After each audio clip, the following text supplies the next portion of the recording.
है कि विधायक जी को पूरी रात पार्क में क्यों बितानी पड़ रही? मुझे नहीं लगता कोई बड़ी बात है। संदेश है कि संघर्ष केवल किताबों में नहीं, जितना कठिन संघर्ष करोगे आपका अनुभव उतना शानदार होगा। कि भारत की अखंडता को अगर कोई नजर लगाने की कोशिश करेगा, उसको तोड़ने की कोशिश करेगा।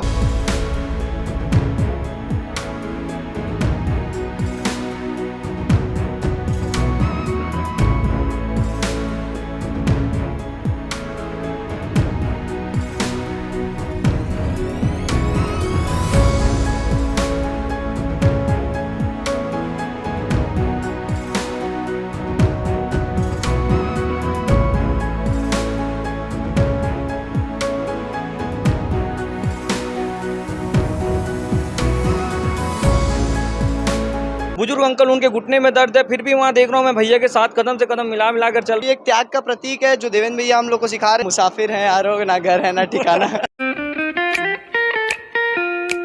खुश है तो फिर खुशी मना ले, छोटा बड़ा केक मंगा ले, संगम में मिलता है बढ़िया केक, संगम में मिलता है बढ़िया केक।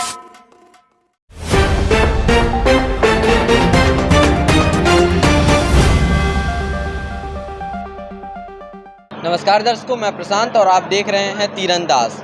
आज हम खड़े हैं सेक्टर 1 के पार्क में और हमारे साथ भिलाई नगर विधायक देवेंद्र यादव जी मौजूद हैं। आप यहां मेरे अगल बगल में देख पाएंगे बिस्तर पूरा लगा हुआ है, पार्क में पूरा पंडाल लगा है। अब आपको बता देना चाहूँगा, मैं यहाँ आने का पहली वजह ही यही थी कि आज विधायक जी इसी पंडाल में सोने वाले हैं, पार्क में जो लगी है, और यहाँ पूरी रात बितानी पड़ रही है। तो ये सबसे बड़ा सवाल है कि विधायक जी को पूरी रात पार्क में क्यों बितानी पड़ रही है। आप ही बता दीजिए कि क्या कारण है कि आज आपको यहाँ पे रात बितानी पड़ रही है। देखिए, यात्रा, कोई भी यात्रा की सफलता उसके किए हुए संघर्ष और परिश्रम से होती है। देश को आज़ाद करने के लिए हमारे अमर शहीदों ने अपने प्राणों की आहुति दे दी। हम एक रात घर पे भी नहीं बिता के यहाँ पर यात्रा जहाँ ख़त्म होगी वहाँ रुक गए, तो मुझे नहीं लगता कोई बड़ी बात है। देखिए, ऐसा है कि चीज़ें अनुभव होती है आपके अंदर से कि आपका भाव क्या है, आपकी भावना क्या है। तो ये हमारा भाव है, हमारे स्वतंत्रता संग्राम सेनानियों के लिए, आने वाली पीढ़ियों के लिए, साथ के साथियों के लिए संदेश है कि संघर्ष केवल किताबों में नहीं, अपने जीवन में पढ़ने की कोशिश करो, खुद को पढ़ने की कोशिश करो। जितना कठिन संघर्ष करोगे आपका अनुभव उतना शानदार होगा। मैं अपने दर्शकों को बता दूं कि यहाँ पर जो जिस यात्रा की जिक्र कर रहे हैं देवेंद्र यादव जी, मैं बता दूं कि जो स्वतंत्रता दिवस अभी आने वाला है 15 अगस्त को, 76वां स्वतंत्रता दिवस भारत का, इसको लेकर के इनके नेतृत्व में तिरंगा यात्रा निकाली जा रही है, जो कि 3 दिवसीय है। और 76वें स्वतंत्रता दिवस पर ये 76 किलोमीटर पद यात्रा करने वाले हैं, तिरंगा यात्रा निकालने वाले हैं। तो ऐसा आगे भी चलता रहे क्या कि जब 77वां स्वतंत्रता दिवस आएगा तो 1-1 किलोमीटर ऐसे बढ़ते जाएगा अगले बार से? आप हम लगातार कर रहे हैं। पिछले साल भी हमने किया था, पिछले बार हमने 50 दिनों की की थी, इस बार हमने बढ़ाया उसको, 50 किलोमीटर की थी, इस बार हमने उसको बढ़ाया। और 76 तो मुझे लगता है आज हमारी 28 की थी, लेकिन इन टोटल देखा तो 38 हो गई। तो मुझे लगता है 76 से पार हो जाएगी। लेकिन देखिए क्या ये अनुभव है और अपने वीर शहीदों के लिए सम्मान है। भारत, हमारा देश और भिलाई दोनों सामान्य व्यवहार के देश हैं। जैसा भारत है वैसे ही हमारा भिलाई है, मिनी भारत जिसको कहा जाता है। इस शहर में आपको हर समुदाय, धर्म, हर वर्ग के लोग मिलेंगे, और जैसे भारत में एकता है, प्यार है, वही सद्भाव आपको भिलाई में भी दिखेगा। इस सद्भाव को और मजबूत करने के लिए, हमारी कौमी एकता को और मजबूत करने के लिए ये यात्रा है। और साथ ही साथ इस यात्रा में एक संदेश भी है कि भारत की अखंडता को अगर कोई नज़र लगाने की कोशिश करेगा, उसको तोड़ने की कोशिश करेगा, तो हम भारत माता के सिपाही संघर्ष करके हमारी भारत की एकता को, अखंडता को बचाए रखेंगे। वही भिलाई का भी स्वरूप है और भिलाई की भी एकता और अखंडता को बचाए रखेंगे। मेरा अगला सवाल ये है कि मैंने अभी दर्शकों को बताया कि आप 3 दिवसीय यात्रा पर हैं, ये तिरंगा यात्रा पर। आज पहला दिन था, तो आज आप यहाँ पर विश्राम कर रहे हैं। तो क्या कल भी आप किसी पार्क में या किसी सड़क के किनारे ऐसे ही पंडाल लगेगा और उसी में सोएंगे और वहीं पर, क्योंकि आपके जो यात्रा है, तिरंगा यात्रा जो आप निकाल रहे हैं, उसका जो अंतिम दिन है वो परसों है, तो क्या कल भी आपका विश्राम यही ऐसे ही किसी जगह पे होने वाला है? हाँ, कल भी कुर्सी पार्क में कहीं व्यवस्था होगी, वहीं पे हम लोग सोएंगे। 14 तारीख को हम लोग सेक्टर 5 पहुंच जाएंगे, आई लव भिलाई के पास पहुंच जाएंगे, मेरे घर के पास पहुंच जाएंगे। और इसके बाद हमारे माननीय महापौर जी के मार्गदर्शन में ये तय हुआ है कि 15 तारीख को भी हम 1 किलोमीटर चलेंगे।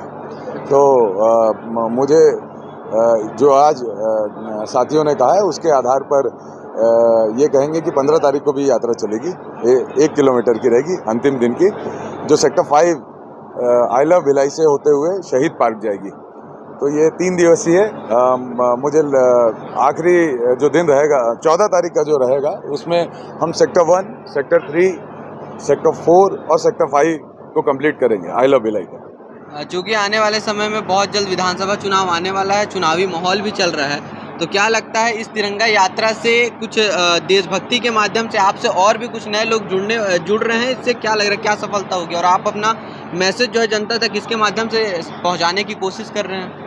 देखिए, ऐसा है, चुनावी राजनीति तो आपके सार्वजनिक जीवन का एक पार्ट है, वो महत्वपूर्ण नहीं है। महत्वपूर्ण क्या है कि आप क्या संदेश लेकर जीवन में चल रहे हो, क्या भाव लेकर आप इस जीवन में चल रहे हो। तो ये तो हमारी भावना है। हम जब आपको याद होगा 2000, आप तो उस समय छोटे होंगे, 2009 में जब हम 9-10 में NSUI के जिला अध्यक्ष थे, उस समय भी हम लोग यात्रा निकालते थे, अधिकार यात्रा निकालते थे। हम लोग भगत सिंह जी के लिए हर साल हम लोग आयोजन करते थे, पैदल चलते थे। तो ये तो हमारे खून में है। भारत माता के सपूत हैं, छत्तीसगढ़ महतारी की कृपा है, उनके सपूत हैं। और जो भाव छत्तीसगढ़ महतारी का है अपनाने का, देखिए आप देख लीजिए, देश में बहुत सारे सेल ने बहुत सारी जगह प्लांट लगाए, लेकिन मिनी भारत अगर किसी को कहा गया तो वो भिलाई को। क्यों? क्योंकि छत्तीसगढ़ महतारी के सपूतों में ही वो भाव है जो अपनाता है। तो हम लोग भी कोशिश करते हैं कि ऐसे भाव को और मजबूत करें। आपने इस सवाल का जवाब तो बहुत सूझबूझ से दिया, लेकिन कहीं ना कहीं जब एक विधायक 76 किलोमीटर की तिरंगा यात्रा निकालता है, खुद पैदल चलता है, घर नहीं जाता रात में और पार्क में जब रात बिताता है, तो कहीं ना कहीं जनता के ऊपर एक इम्पैक्ट पड़ता है। तो क्या लगता है कि एक कैसा रिस्पॉन्स आपको जनता से मिलने वाला है इस यात्रा के बाद? देखिए, जो मैं कर रहा हूँ वो अपने भाव को जीने के लिए कर रहा हूँ। इम्पैक्ट की बात है तो निश्चित रूप से विधायक के रूप में देखेंगे तो इसका अच्छा इम्पैक्ट जाता है। और मुझे लगता है कि संघर्ष तो करना चाहिए, कोई भी जनप्रतिनिधि हो। संघर्षों को जब तक अनुभव नहीं करोगे तो आप कैसे सेवा करोगे। आज आपने बताया 28 किलोमीटर चलना था, कितना किलोमीटर चल लिया आप? 38 किलोमीटर चल लिए, थकावट थोड़ी लग रही है? नहीं, थकावट तो नहीं है, लेकिन आराम करना ज़रूरी है। कल फिर चलना है, तो अब नहाएंगे और इसके बाद फिर सोएंगे।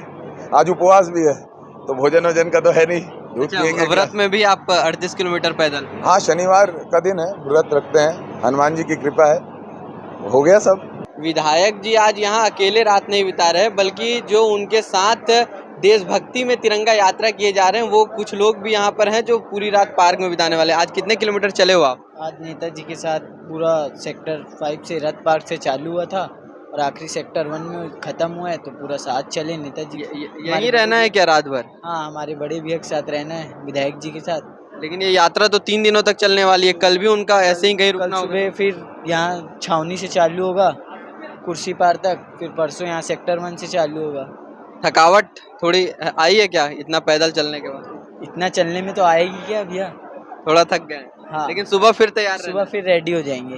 खाने पीने का क्या इंतजाम है यहाँ आप लोग के लिए, मतलब रुकने का व्यवस्था है हर समय, सभी चीज़ों की सभी चीज़ों की व्यवस्था सही से। आप लोग थकावट नहीं लग रही थोड़ी बहुत आप लोग? देखिए, मैं आपको बता पाता हूँ कि जो हमारे बड़े भाई है जो देवेंद्र यादव जी, इनका साथ रहना ही हमारे युवाओं के लिए, मैं तो सोचता था युवाओं के लिए स्टेमिना की बात है। भैया का एक नारा से पूरा युवा यहाँ पे खड़े हो जाते हैं और भैया युवा के साथ चलने के लिए एकदम तैयार रहते हैं। और भैया के साथ साथ मैं जगह जगह पूरे सेक्टर में देखते आ रहा हूँ, पूरी वहाँ की हमारी माताएं बहनाएं, वहाँ पे जितने भी मैं अंकल को देखा, बुजुर्ग अंकल उनके घुटने में दर्द है, फिर भी वहाँ देख रहा हूँ मैं भैया के साथ कदम से कदम मिला कर चल रहे हैं और बहुत ही एकदम उत्साह से चल रहे हैं। और भैया का रहना ही हमारे लिए सबसे बड़ा उत्साह की बात है। तिरंगा यात्रा ठीक है, लेकिन यहाँ रात बितानी पड़ रही है, कैसा, मतलब ये नहीं लग रहा कि घर चले जाना चाहिए, सुबह फिर आ जाना चाहिए था, यहाँ पार्क में रात बिताना पड़ रहा है आप लोग? नहीं, ये एक त्याग का प्रतीक है। एक राजा के लिए सबसे बड़ी चीज़ पहले यही होती है। जैसे कृष्ण भगवान को हम देखते हैं कि वो जब वृंदावन में थे वो बांसुरी बजाया करते थे, पर जब वो मथुरा के लिए निकले उन्होंने कभी बांसुरी नहीं बजाई। तो एक राजा का सबसे बड़ा चीज़ है कि पहला त्याग, तो ये एक त्याग का प्रतीक है जो देवेंद्र भैया हम लोग को सिखा रहे हैं, और एक बहुत ही सराहनीय चीज़ है जो इतने रात को 3 दिन का जो इतना बड़ा सफ़र कर रहे हैं, और इसके बाद वो मतलब एक हर्षो उल्लास आ जा रहा है, चाहे वो बूढ़ा हो, बुजुर्ग हो, बच्चा हो, जब वो भैया एक वो करते हैं तो वो एक बहुत ही सराहनीय चीज़ है। और इसके बाद ये बहुत ही प्रभावशाली रहेगा। जिस प्रकार भारत जोड़ो यात्रा से राहुल गांधी जी ने पूरे देश भर में किया, वैसे ही हम भी छत्तीसगढ़ में भी, छत्तीसगढ़ वंचित रह गया था उससे, तो ये भैया का एक छोटा सा वो है जिसके हम भी हिस्सा बन रहे हैं और आगे बढ़। यात्रा 3 दिनों तक चलेगी, तो कल भी आप लोग ऐसे ही कहीं पे रुकने वाले हैं जैसे जहाँ पे वो पड़ाव आएगा विधायक जी के साथ? हाँ, मुसाफिर हैं यार, ना घर है ना ठिकाना ऐसा ही सीन है। भैया का साथ चलना है बस, कदम से कदम मिलाकर, और बस आगे बढ़ते रहना है। तिरंगा यात्रा से क्या लग रहा है, क्या फायदा मिलने वाला है आप लोगों को? चुनाव में भी फायदा होगा क्या इससे? जैसे कि मैं बता रहा हूँ, तिरंगा यात्रा जो भैया शुरू से करते आए हैं, भैया का ये कहना है कि देश के लिए एकदम ये जनसेवक की बात है। ये इससे हमारा ये तिरंगा यात्रा से ये डोर टू डोर जा जाके सब घर में तिरंगा लहराना, ये पहले कभी हम नहीं देखते थे। हम बचपन से देख रहे हैं, हम पैदल चलते थे, हम लोग अपने सड़क में नहीं देखते थे, लेकिन आज देखता हूँ कि भैया आ रहे हैं और भैया क्यों सब पसंद करके अपने घर से तिरंगा निकाल के भैया से कनेक्ट हो रही है। तो बहुत गर्व की बात है कि हर घर में हर घर तिरंगा देखने मिल रहा है इस तिरंगा यात्रा के दौरान में। तो जैसा कि आपने देखा, विधायक देवेंद्र यादव तो विधायक हैं, वो तिरंगा यात्रा में रुके रहे, लेकिन उनके साथ उनके जो साथ चलने वाले कार्यकर्ता हैं, जिनको वो अपना छोटा भाई भी बताते हैं, उनके अंदर भी इतना उत्साह है कि वो भी उनके साथ, उनका कहना है अगर विधायक जी यहाँ रुकेंगे तो हम भी पूरी रात यहीं बिताएंगे। स्पर्श मल्टी स्पेशलिटी हॉस्पिटल बेहतरीन कार्डियोलॉजी की सुविधा एक्सपर्ट डॉक्टर के साथ ही दे रहा है एम्बुलेंस के लिए टोल फ्री नंबर की सुविधा 08003091616। स्पर्श मल्टी स्पेशलिटी हॉस्पिटल, एक एहसास अपनेपन का।